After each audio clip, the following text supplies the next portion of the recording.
Remember, at Ken's Money Matters, talk about the money mindset, how to make that money, how to enjoy that money, how to manage that money, how to invest that money, and how to assure yourself of a lifetime of income. Basically, financial freedom. That's all we are working for. You just need freedom. 9 to 5, man, it's good. You can make money through it. You can become rich, but who wants to work 9 to 5 for the rest of their life, man? Even if you love what you're doing, you just want to have some freedom to do whatever you want to do at whatever time. And of course, you also want to have the freedom to choose whether to work or not to work. That's what we want. So we're not saying you have to retire. We're just saying, do you have the freedom? If you decided today I want to go to work, will you just sleep? No, you won't, because you have to pay bills, because you are depending on your active income.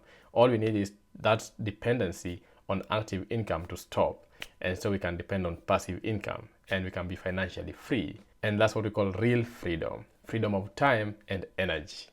So guys, there is this whole thing about entrepreneurship. Everyone talks about entrepreneurship. Everyone is about entrepreneurship. Everyone is telling you to be an entrepreneur.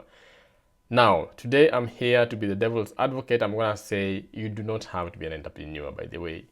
It's just a fallacy. It's a cool word. Everyone is going for it because it sounds nice. It sounds cool. But a lot of entrepreneurs out there are actually not entrepreneurs at all, because most of the things they do or we do depends on us. So you're basically employed by your own job, I would say. You are employed by your own company because you have to be there to make money. And a lot of us are in that place. And it's not a sin to be there. It's not a bad thing to be there.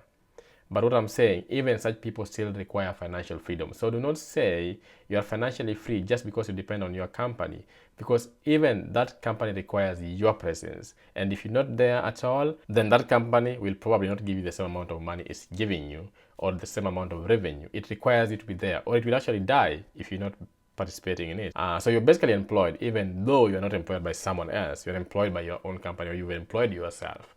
Still, you need financial freedom. The idea of entrepreneurship has been taken too far sometimes, because everyone talks about entrepreneurship, that we need to be entrepreneurs. But one thing we must also understand is that some people are okay being employed. Some people are okay working for others. Some people are okay doing 9 to 5.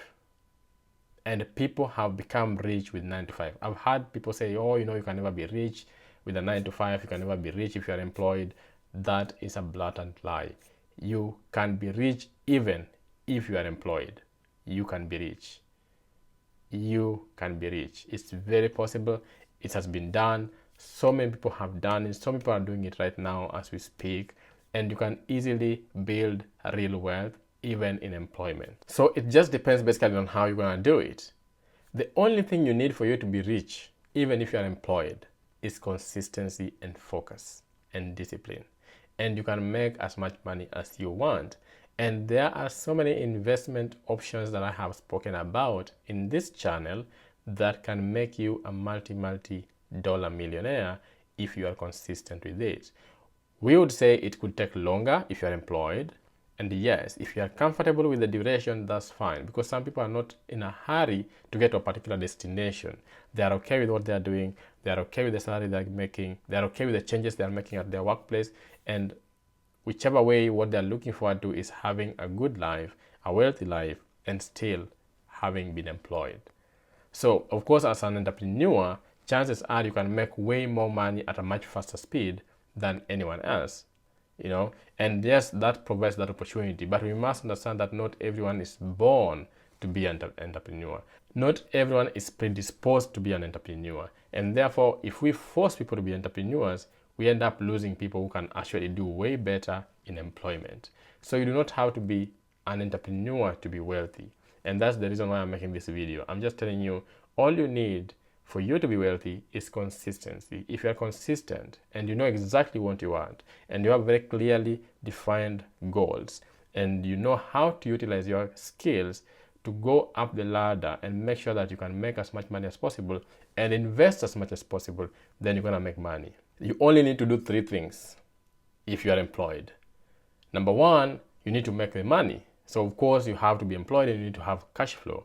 If you have cash flow, you want to make sure that that money is working for you. So what do? You want to live below your means so that you don't spend all the money that you make, because we have so many people who make lots of money and they spend all of it.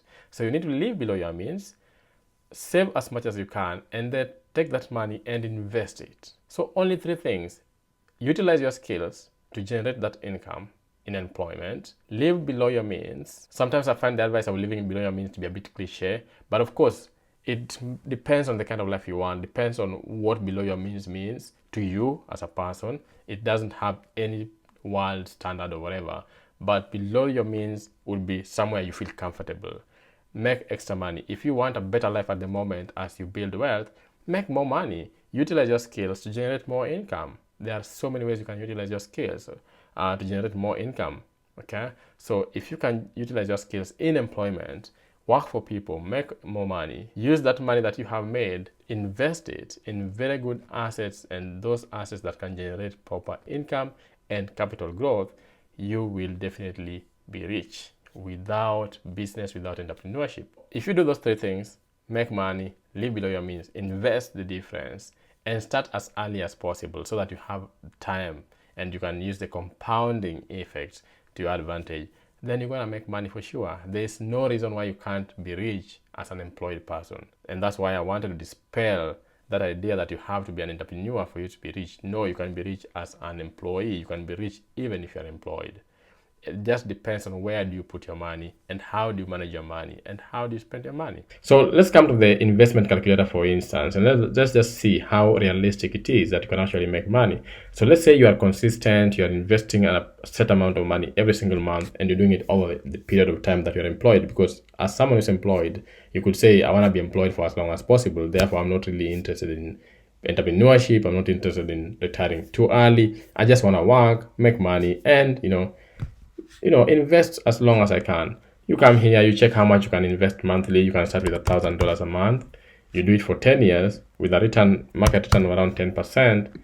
We look at 1,000 every single month, and for 10 years you end up making 202,000. Now, if you are in Kenya, you can look at $202,000. That's good money. We're talking about 21 million plus, 22 million Kenya shillings. That's a lot of money. That's really good money. That's money that can make you that's money that can give you a very good quality of life in many countries. And that's 10 years. You're just investing an average of $1,000. I'm not saying you're going to start with $1,000. You could start less, but then over the 10 years, your average becomes $1,000 every single month. But what this requires is consistency. What this requires is focus. What this requires is a clear goal. What this requires is discipline, that you need to do whatever it is you want to do to make sure you get to your goals. And if we just change this a little bit to, let's say, 1,500 average, you can see the amount changes dramatically. It goes to 300,000. We're talking about over 31 million Kenya shillings. Lots of money in other countries, depending on which country you are in. $300,000 is good money. It's good money. And that's only 10 years. I'm talking about some people could be working 20 years. And we take it back to 1,000, right? Some people could be working 20 years. Look at that, 724,000. Some people could be working 25 years. And you're doing 1,000 averagely. You still go with $1.2 million. $1.2 million, you are rich by any standard. You are rich by the standards of any country. And if we were to just increase this at $1,200, on average, so I'm saying within 25 years, on average, you have done 1,200. Doesn't mean you have to start with 1,200 a month. I'm talking of average because I'm thinking if you leverage in your skills and you're employed, you want to utilize those skills and grow up the ladder and make sure you are earning as much as possible your value. And with that kind of experience in particular field, you could definitely be earning a lot of money. So 1,200 is a very good figure for a 25-year period.